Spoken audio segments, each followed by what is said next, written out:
સુરતના પલસાણામાં પ્રેમિકામાંથી પત્ની બનેલી યુવતીની સનસનીખેજ હત્યા। સોશિયલ મીડિયાના ચક્કરમાં પતિ જ બન્યો જલ્લાદ।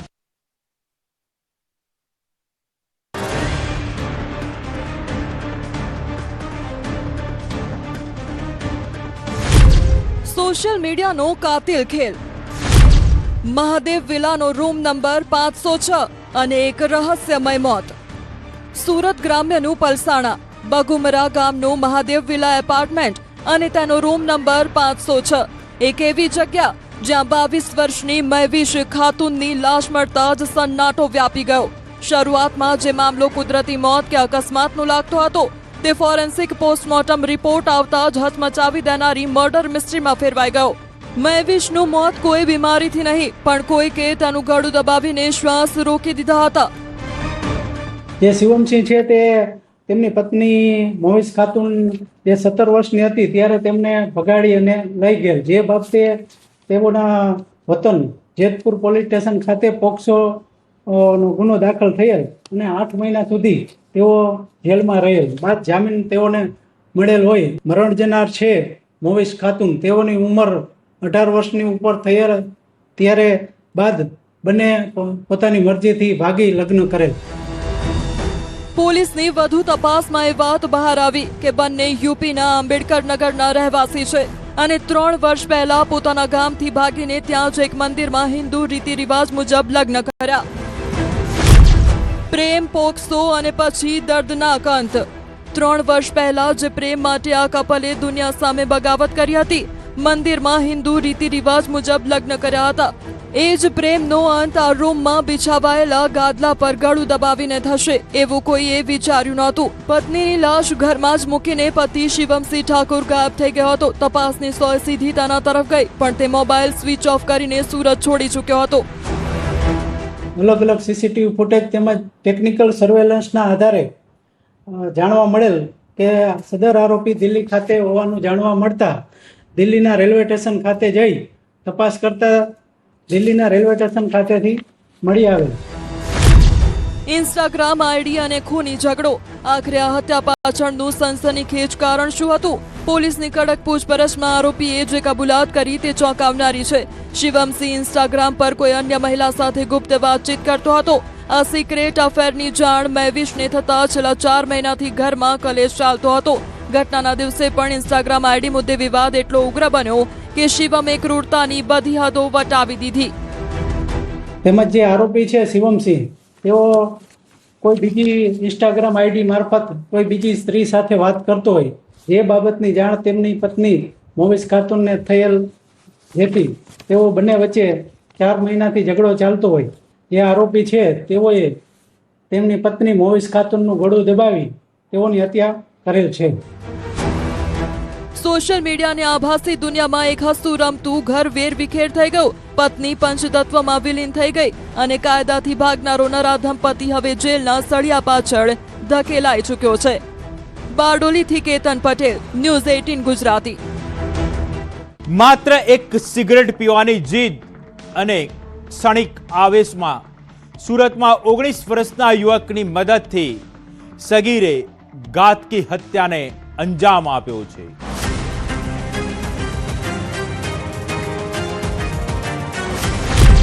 સિગારેટનો ધુમાડો અને લોહીના અક્ષરે લખાયેલું મર્ડર। સુરતનું રાંદેર, તારીખ 25 મે 2026। રોજની જેમ બધું સામાન્ય હતું પણ સાંજે એક એવું ષડયંત્ર આકાર લઈ રહ્યું હતું જેનો અંત લોહીના ખેલથી થવાનો હતો। અડાજણના પારસનગરમાં રહેતો 33 વર્ષનો અમર ઉર્ફે કાલુ પંજવાણી। કોને ખબર હતી કે પાનના ગલ્લા પર ગયેલો અમર ક્યારેય જીવતો પાછો નહીં ફરે। એક પાનનો ગલ્લો, 3 પાત્રો અને સિગારેટ પીવાની એક સામાન્ય બાબત। અમર અને કાયદાના સંઘર્ષમાં આવેલા એક સગીર વચ્ચે બોલાચાલી થાય છે, ગાળાગાળી થાય છે। સગીર અપમાનનો બદલો લેવા જનૂન સાથે ઘરે જાય છે અને રસોડામાંથી ધારદાર ચપ્પુ ઉઠાવી લે છે। સગીર એકલો નથી આવતો, તે પોતાના મિત્ર 19 વર્ષના શ્રવણ ઉર્ફે ગોપાલ વસાવાને સાથે રાખે છે।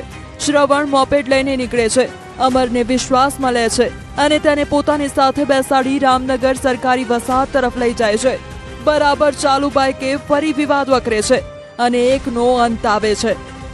રામનગર વસાહત પાસે મોપેડ ઊભી રહે છે. ક્ષણભરનો આવેશ અને સગીર છાતીના ભાગે ચપ્પુનો એવો ઘા મારે છે કે અમર ત્યાં જ ઢળી પડે છે. મૃતક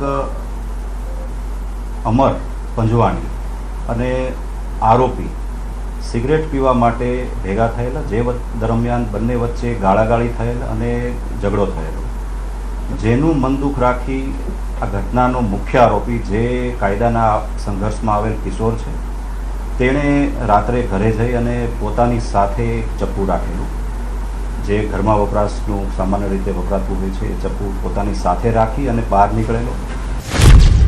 મિશન નેપાળ, રાંદેર પોલીસનું ઓપરેશન. હત્યા કરીને બંને ગુનેગારો સીધા વતન નેપાળ ભાગી જવાની ફિરાકમાં હતા, પરંતુ ટેકનિકલ સર્વેલન્સ અને સચોટ બાતમીદારોની માહિતીના આધારે બંને ભાગે તે પહેલા જ બંનેને દબોચી લેવાયા. તેને બોલાવી ત્રણેય લોકો બાઇક પર રવાના થયેલ અને આ દરમિયાન જ બાઇક ચલાવવા બાબતમાં અને સિગરેટ પીવા બાબતમાં ફરીથી બંને વચ્ચે બોલાચાલી થયેલ, ઝઘડો થયો અને ઝઘડાના પરિણામે જે ઘટના સ્થળ છે ત્યાં આરોપી દ્વારા પોતાની સાથે લાવેલું ચપ્પુનો એક ઘા મૃતકને મારી દેવામાં આવેલો, જે બાદ તેની મૃત્યુ નિપજેલું છે. ટુ વ્હીલર ગેરેજ ચલાવતા અમરની જિંદગી છીનવી લેનાર ઇવેન્ટ મેનેજમેન્ટમાં કામ કરતો શ્રવણ અને તેનો સગીર મિત્ર હવે જેલની હવા ખાઈ રહ્યા છે. પણ સવાલ એ જ કે શું આજકાલના યુવાનોમાં સહેજ પણ સંયમ નથી રહ્યો? માત્ર એક સિગારેટ અને 2 પરિવારો બરબાદ, એકનો દીકરો સ્મશાનમાં અને બીજાનો જેલના સળિયા પાછળ. સુરતથી કીર્તેશ પટેલ, ન્યૂઝ 18 ગુજરાતી. રાજકોટમાં 7 વીઘા જમીન અને ધિરાણના વિવાદમાં પૌત્ર જ બન્યો દાદાનો કાળ. હત્યા કરી અકસ્માતનું નાટક રચનાર હેવાન પૌત્ર આખરે જેલના સળિયા પાછળ ધકેલાઈ ગયો છે.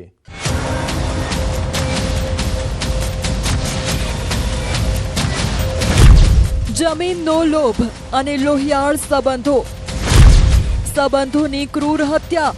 કહેવાય છે કે લોહીના સંબંધો સૌથી પવિત્ર હોય છે, પણ જ્યારે વાત જમીન અને રૂપિયાની આવે ત્યારે આ જ સંબંધો કેવા લોહિયાળ બની જાય છે તેનો જીવતો જાગતો પુરાવો છે રાજકોટનું આ પોલીસ સ્ટેશન અને તેમાં ઉભેલો આ શખ્સ. રાજકોટના શાસ્ત્રીનગર વિસ્તારમાં 73 વર્ષના વૃદ્ધ અર્જણ મિયાત્રા નામના વ્યક્તિની તેમના જ સગા પૌત્ર મોહિત મિયાત્રાએ નિર્મમ હત્યા કરી નાખી. કળયુગી પૌત્રે ક્રૂરતાપૂર્વક દાદાના માથામાં ઘા ઝીકી મોતને ઘાટ ઉતાર્યા અને પાપ છુપાવવા રચ્યું અકસ્માતનું મોટું નાટક. એમનો પુત્ર જે છે મોહિત, એને એવું કીધું કે દાદા મને થોડી વાવવા આપો, ને વાવવા માટે આપેલી તે દરમિયાન કીધેલું કે મને પૈસાની જરૂર છે, થોડા પૈસા આપો. તેથી દાદાએ કીધેલું કે એક કામ કરતું આ જમીન ઉપર ધિરાણ લઈ લે અને ધિરાણ લઈને પછી તું તારે જમીન વાવ. શાસ્ત્રીનગરનો એક કરુણ ચહેરો અને 2.5 લાખનું મનદુખ. આ હત્યા પાછળનું કારણ તમાચણ ગામની એ 7 વીઘા ખેતીની જમીન અને 2.5 લાખ રૂપિયાનું ધિરાણ હતું. મોહિતે દાદાની જમીન પર લોન લીધી હતી, પણ તે માત્ર 1.54 લાખ રૂપિયા જ ભરી શક્યો. બાકીના રૂપિયા દાદાએ ચૂકવવા પડતા બંને વચ્ચે ઘરકંકાસ અને ખટરાગ શરૂ થયો. 25 મે 2026ની વહેલી સવારે શાસ્ત્રીનગરના જ ઘરમાં ગેસનો બાટલો લેવાના બહાને પૌત્ર મોહિત આવ્યો અને દાદા સાથે ઉગ્ર ઝઘડો કરી પેપર બ્લોક અને લોખંડના ટેબલના માથામાં ઉપરા છાપરી ઘા ઝીકી દીધા. એ પોતે 1,54,000 જ ચૂકવી શકેલો, એના બાદ એ પૈસા ધિરાણના ચૂકવી શકેલો નહીં. જે ચૂકવણું બાદ એના દાદા છે અર્જનભાઈ એ ધિરાણ ચૂકવણી કરેલી, ત્યાર બાબતનો આ બાબતની એમને ખટરાગ ચાલતો હતો.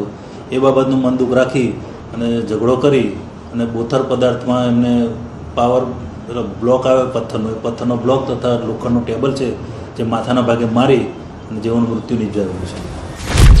પૌત્રની જીદ નથી કરાવવું પોસ્ટમોર્ટમ.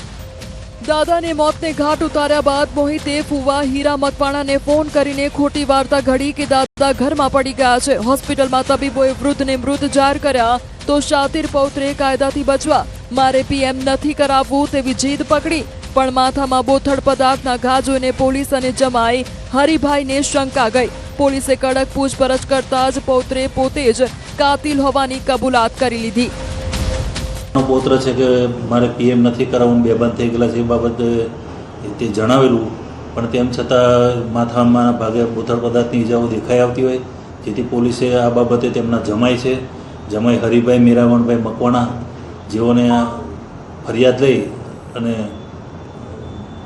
ખૂનની ગુનાની કલમ ઉમેરી અને પછી આગળ તપાસ હાથ ધરી છે. જમીન અને નાણાકીય મોહે એક હસતા રમતા પરિવારનો માળો વિખેરી નાખ્યો છે.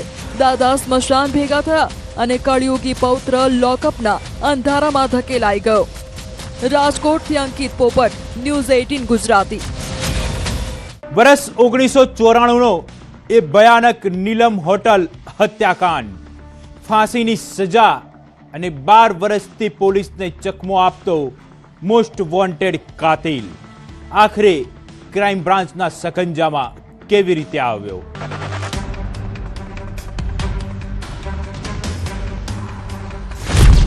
બાર વર્ષથી ફરાર જલ્લાદ, ધડ વગરની લાશનો મોટો ગુનેગાર, 32 વર્ષ જૂનો હિસાબ, રૂમ નંબર 288નું એ લોહિયાળ રહસ્ય. કાયદાના હાથ લાંબા હોય છે, પણ આ કાતિલના મનસૂબા કાયદા કરતા પણ વધુ શાતિર હતા. આ એ જ નરાધમ છે જેણે 1994માં અમદાવાદની શાહીબાગ નીલમ હોટેલના રૂમ નંબર 288માં કાપડના વેપારી અરવિંદભાઈ શાહ પર છરીના 35 ઘા ઝીંકીને મોતને ઘાટ ઉતાર્યા હતા. સોનાના દાગીના અને રોકડ લૂંટી લાશની ઓળખ છુપાવવા ધડથી માથું અલગ કરી અડાલજ સરહદે ફેંકી દીધું હતું. આ જઘન્ય ગુનામાં કોર્ટે જેને ફાંસી આપી, જે સજા બાદમાં આજીવન કેદમાં ફેરવાઈ, એ જ સતીશ ઉર્ફે ભીખુ રૂપારેલિયા છેલ્લા 12 વર્ષથી પેરોલ જમ્પ કરીને પોલીસની આંખમાં ધૂળ નાખી રહ્યો હતો. 1994માં શાહીબાગ જે પોલીસ સ્ટેશન છે વિસ્તારમાં એક નીલમ હોટલ આવેલી છે. ત્યાં આ સતીશ રૂપારેલિયા અને રાજન પંચાલ નામના 2 વ્યક્તિઓ એ વખતે નીલમ હોટલમાં રોકાયેલા હતા અને એક અરવિંદભાઈ જે કાપડના વેપારી હતા એમને એવું સમજાવેલું કે તમને બહુ સસ્તામાં ચાઇનાનું સિલ્ક જે છે કાપડ એ મળશે અને તમે કેટલાક રૂપિયા લઈ અને અમારી સાથે આવો. પેરોલ જમ્પ, ફેક કરન્સી અને સમાંતર ગુનાખોરી. સાબરમતી જેલમાં સજા કાપતી વખતે આ શાતિર ભેજાબાજે કાયદાની છટકબારીનો ઉપયોગ કર્યો. વર્ષ 2004માં પહેલીવાર પેરોલ પર બહાર આવીને 4 વર્ષ સુધી ગાયબ રહ્યો. એ ફરારી દરમિયાન પણ તે ન સુધર્યો અને 2008માં દરિયાપુર પોલીસે તેને 20,000ની નકલી નોટો સાથે ઝડપી પાડ્યો, જેમાં તેને વધુ 5 વર્ષની જેલ થઈ. પણ ગુનાખોરી જેની રગરગમાં હતી, એ સતીશ 2014માં ફરી એકવાર પેરોલ પર જેલની બહાર આવ્યો અને એવો અદ્રશ્ય થયો કે જેલ પ્રશાસન પણ લાચાર બની ગયું. આ જે 2008માં જે પકડાયો અને એમાં સજા પડી, એ પછી એ ફરીથી પેરોલ જમ્પ ઉપર 2014માં બહાર આવ્યો. 14માં બહાર આવ્યા પછી એ સાબરમતી જેલમાં પરત ગયેલો નહીં અને 2017માં એણે લિવિંગ સર્ટિફિકેટ્સ અને અન્ય જે પણ જરૂરી દસ્તાવેજો છે એના આધારે એફિડેવિટ કરી એણે પોતાનું નામ સતીશ રૂપારેલિયામાંથી સંજય રૂપારેલિયા કરેલું. સતીશ બન્યો સંજય. મકાન નવું, સંસાર નવો, પણ પાપ જૂનું. 12 વર્ષની આ લાંબી ફરારી દરમિયાન આ હત્યારાએ પોતાનો આખો ઇતિહાસ જ ભૂંસી નાખ્યો. વર્ષ 2017માં સરકારી ગેઝેટમાં સત્તાવાર એફિડેવિટ કરીને પોતાનું નામ સતીશમાંથી બદલીને સંજય રૂપારેલિયા કરી નાખ્યું. નવું નામ, નવી ઓળખ અને નવો સંસાર. રાણીપ વિસ્તારમાં બીજી પત્ની અને 2 બાળકો સાથે તે વૈભવી લોન કન્સલ્ટન્ટ તરીકે પ્રહલાદનગરમાં ઓફિસ ખોલીને જીવવા લાગ્યો. પોતાના સગા માતા પિતા અને બહેનથી પણ આ રહસ્ય છુપાવ્યું અને દર 6 મહિને ગુપ્ત રીતે મળતો રહ્યો. પણ પાપનો ઘડો ભરાતા જ ક્રાઇમ બ્રાન્ચે ન્યૂ રાણીપથી તેને દબોચી લીધો. કાયદાની નજરમાંથી કોઈ બચી શકતું નથી, ભલે પછી 12 વર્ષ વીતી જાય કે ચહેરો અને નામ બદલાઈ જાય. ક્રાઇમ બ્રાન્ચે આ શાતિર પેરોલ જમ્પરને ફરી સાબરમતી જેલના અંધારા સળિયા પાછળ ધકેલી દીધો છે. અમદાવાદથી નવીન ઝા, ન્યૂઝ 18 ગુજરાતી. વલસાડના સરી ગામમાં બંગાળના ગોડાઉનના આડમાં ચાલતી કરોડોની ડ્રગ્સ ફેક્ટરી પર ગુજરાત એટીએસના દરોડા. 2 આરોપીઓ ઝડપાયા, મુખ્ય સૂત્રધાર ફરાર.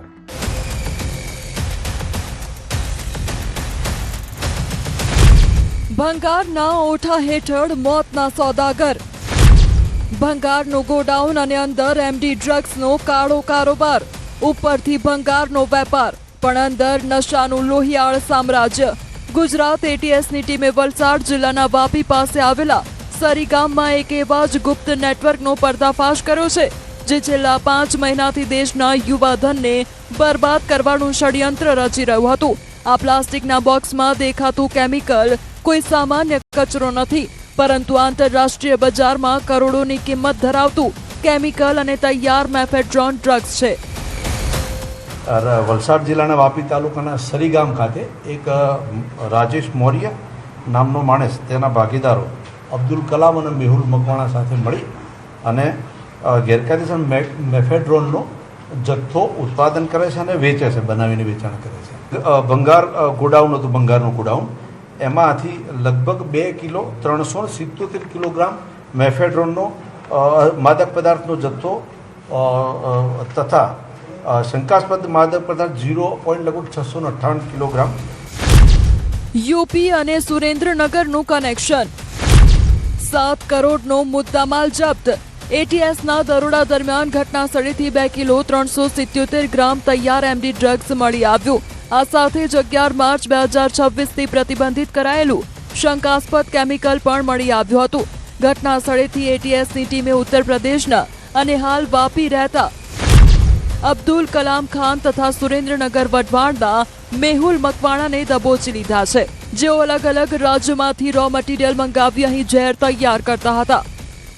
જે આરોપીઓ છે એમાં અબ્દુલ કલામ, જે મૂળ રહેવાસી યુપીનો છે, જે હાલમાં વાપી રહે છે, અને મેહુલ મકવાણા, જે મૂળ રહેવાસી વઢવાણ સુરેન્દ્રનગરનો છે, એને પણ ત્યાંથી ઝડપી લેવામાં આવેલો છે. 5-6 મહિનાથી આ લોકોએ શરૂઆત કરી હતી, ધીમે ધીમે કરીને આના માટે તૈયારી કરી હતી. રાજેશ મૌર્ય અને અબ્દુલ કલામ આ બંને સાથે મળી અને આનું રો મટીરિયલ અલગ અલગ જગ્યાએથી એકત્રિત કરી અને આની પ્રોસેસ કરતા હતા. 6 મહિનાની કાળી કમાણી, ફંડિંગ અને સપ્લાય ચેન ક્યાં? બજારમાં જથ્થાની કિંમત અંદાજે 6 થી 7 કરોડ રૂપિયા આંકવામાં આવી રહ્યું છે. ગોડાઉનમાં જે કાચો માલ મળ્યો છે તેમાંથી હજુ પણ 1/2 કિલોથી વધુ ડ્રગ્સ બની શકે તેમ હતું. હવે સવાલ એ ઊભો થાય છે કે છેલ્લા 6 મહિનામાં આ ફેક્ટરીમાંથી કેટલા કરોડનું ડ્રગ્સ બજારમાં ઘુસાડવામાં આવ્યું? આ કાળા કારોબારની પાછળ અસલી ફંડિંગ કોનું હતું? અને આ ગેંગનો ત્રીજો શાતીર મોહરો રાજેશ મૌર્ય અત્યારે ક્યાં છુપાયો છે? ગુજરાત એટીએસ હવે ડ્રગ્સ સિન્ડિકેટના મૂળ સુધી પહોંચવા માટે કવાયત હાથ ધરી રહી છે, જેમાં આગામી દિવસોમાં મોટા આંતરરાજ્ય કનેક્શન ખુલવાની પૂરી સંભાવના છે. વલસાડથી ભરતસિંહ વાઢેર અને અમદાવાદથી નવીન ઝા, ન્યૂઝ 18 ગુજરાતી. વધુ કેટલાક રહસ્ય પરથી પડદો ઉચકીશું, ત્યાં સુધી જોતા રહો અપરાધ. હાલ લઈશું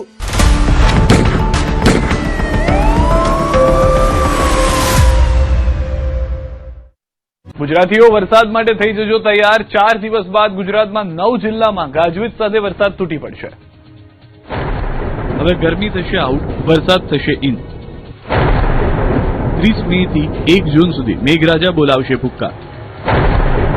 3 દિવસમાં 9 જિલ્લાને ધમરોળશે. 29મી સુધી ગરમી રહેશે યથાવત. 1.5 મહિનાથી માથાફાડ ગરમીમાં શેકાતા ગુજરાતીઓ માટે રાહતના સમાચાર આવ્યા છે. હવે એસી બંધ કરવાનો આવી ગયો છે સમય. ઉનાળો હવે ગણતરીના દિવસોનો જ મહેમાન છે. રાજ્યમાં હવે ગરમીને પછાડીને મેઘરાજા મેદાને પડશે. 4 દિવસ બાદ ગુજરાતમાંથી તડકો ગાયબ થઈ જશે. આકાશમાં આગના ગોળા નહીં પરંતુ વરસાદી મહેર થશે. હવામાન વિભાગે 30 જૂનથી 1 જુલાઈ સુધી 9 જિલ્લામાં વીજળીના કડાકા ભડાકા અને તોફાની પવન સાથે વરસાદની આગાહી કરી છે. 3 દિવસ અલગ અલગ જિલ્લામાં વરસાદની આગાહી કરવામાં આવી છે, જેમાં 30 મેના રોજ સાબરકાંઠા, અરવલ્લી અને મહીસાગરમાં વરસાદ પડી શકે છે. 31 મેના રોજ સાબરકાંઠા, અરવલ્લી, મહીસાગર, દાહોદ અને પંચમહાલમાં વરસાદની આગાહી છે. તો 1 જૂનના રોજ બનાસકાંઠા, સાબરકાંઠા, અરવલ્લી, મહીસાગર, દાહોદ, પંચમહાલ, છોટાઉદેપુર, અમરેલી અને ભાવનગરમાં ભારે પવન ગાજવીજ સાથે વરસાદ પડી શકે છે. 20 मई से लेकर 1 जून तक इक्का दुक्का स्थानों में हल्का सा मध्यम बरसात होने का संभावना रहेगा. और जो इसके साथ बारिश के साथ मेघ गर्जना भी संभावना है और इसके साथ बिजली का भी संभावना रहेगा. इसमें जो विंड स्पीड, तेज हवा की गति रहेगी 30 से 40 से 50 किलोमीटर प्रति घंटा तेज पवन चलने का स्थिति रहने का संभावना रहेगी. જો કે 29 જૂન સુધી ગરમી તાંડવ મચાવતી રહેશે. હવામાન વિભાગનું માનીએ તો 29 મે સુધી ગરમી ભૂક્કા બોલાવશે. સૌરાષ્ટ્ર, કચ્છ, દરિયાકાંઠે 3 દિવસ ગરમી ભૂક્કા બોલાવશે. 15 થી 25 કિલોમીટરની ઝડપે પવન ફૂંકાશે. હાલ પશ્ચિમ દિશા તરફથી પવન ફૂંકાઈ રહ્યા છે, જે બાદ 2 થી 3 ડિગ્રી તાપમાનમાં ઘટાડો થશે. अधिकतम तापमान का बात करें तो अगले 3 दिन तापमान में कोई बड़ा बदलाव नहीं रहेगा उस पर आगे ग्रेजुअल फॉल रहेगा 2 से 3 डिग्री सेंटीग्रेड।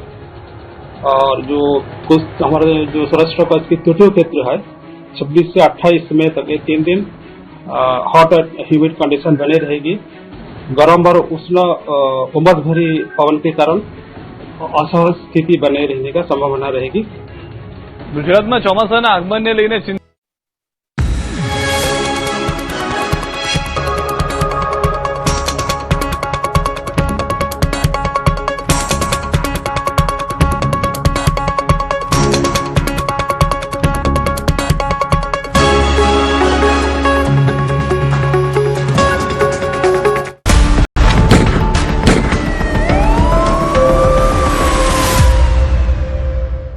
સુરતના સચિનમાં બે બકરાની ખરીદીમાં ખેલાયો નકલી નોટનો સનસનીખેજ ખેલ। સાતીર ઠગોએ વેપારીને પધરાવી દીધી લાખોની નકલી ચલણી નોટો। બકરા મંડીમાં નકલી નોટોનો ખેલ। બે બકરા 50,000નો સોદો અને 500ની નકલી નોટો। આભાસી અર્થતંત્ર ઊભું કરીને દેશની તિજોરીને નુકસાન પહોંચાડતા એક મોટા આંતરરાજ્ય કાવતરાનો સુરતની સચિન પોલીસે પર્દાફાશ કર્યો છે। આ પ્લાસ્ટિકના ડબ્બામાં કેદ થયેલી 500ના દરની ચમકતી નોટો કોઈ સરકારી પ્રેસમાં નથી છપાઈ, પણ આ 4 શાતીર ભેજાઓએ કાયદાની આંખમાં ધૂળ નાખવા માટે જાતે નકલી નોટોનું મોટું નેટવર્ક ઊભું કર્યું હતું, જેનો ભોગ બન્યો બકરા મંડીમાં વતન રાજસ્થાનથી બકરા વેચવા આવેલો એક નિર્દોષ વેપારી ભવારલાલ વાઘરિયા। 17 તારીખે 3 ઈસમો એની પાસે આવેલા અને એ લોકોએ 2 બકરાનો સોદો ફરિયાદી સાથે કરેલો। એક બકરાના 25,000 લેખે 50,000નો સોદો આરોપીઓએ એની સાથે કરેલો। બીજા દિવસે ફરિયાદીએ ચેક કરતા આ જે 100 નોટો આપેલી એમાંથી 3 નોટોથી ઉપર અને નીચે એ સાચી હતી, બાકી નીચેની નોટ એક સરખા નંબરવાળી જણાઈ આવતા ફરિયાદીએ સચિન પોલીસ સ્ટેશનનો સંપર્ક કરેલો।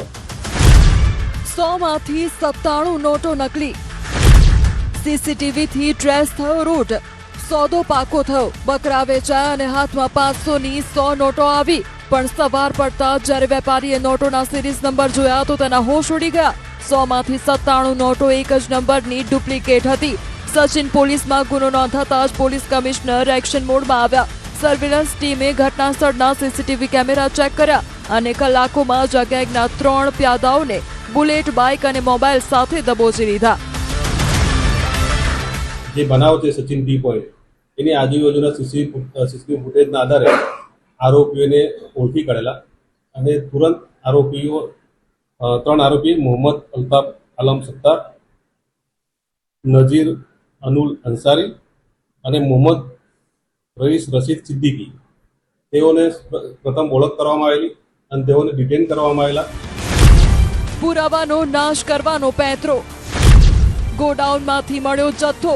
ધરપકડ બાદ જ્યારે મુખ્ય સૂત્રધાર મોહમ્મદ ઉલ્ફતના લિંબાયત સ્થિત ઓનલાઈન સેલિંગના ગોડાઉન અને ઘર પર દરોડા પડ્યા ત્યારે પોલીસ પણ ચોંકી ઉઠી। પોલીસને જોઈને શાતીર આરોપીઓએ પુરાવાનો નાશ કરવા માટે લાખોની નકલી નોટો પાણીમાં પલાળી દીધી તો કેટલીક નોટોને આગના હવાલે કરી દીધી। પણ કાયદાની બાજ નજરથી કંઈ ન છુપાયું। પોલીસે બાળેલી નોટોના ટુકડા પણ જપ્ત કરી ફોરેન્સિક લેબમાં મોકલી આપ્યા છે। આ જે આરોપીઓના જે ગોડાઉન છે ત્યાંથી પણ ડુપ્લિકેટ નોટો રિકવર કરવામાં આવેલ છે। 500ના દરની 20 નોટો અને તથા તેના ઘરમાં 500 દરની 250 નોટો રિકવર કરવામાં આવેલ છે। એમ આરોપી પાસેથી કુલ્લે 332 ડુપ્લિકેટ ભારતીય ચલણ 500ના દરના રિકવર કરવામાં આવેલ છે, જેની કિંમત 1,61,000 રૂપિયા થાય છે। મૂળ ઝારખંડના અને સુરતમાં સિલાઈ તેમજ ઓનલાઈન બિઝનેસના બહાને નકલી નોટો બજારમાં ઘુસાડનાર આ આખી ગેંગ હવે જેલના સળિયા ગણી રહી છે। સુરતથી કીર્તેશ પટેલ, ન્યૂઝ 18 ગુજરાતી।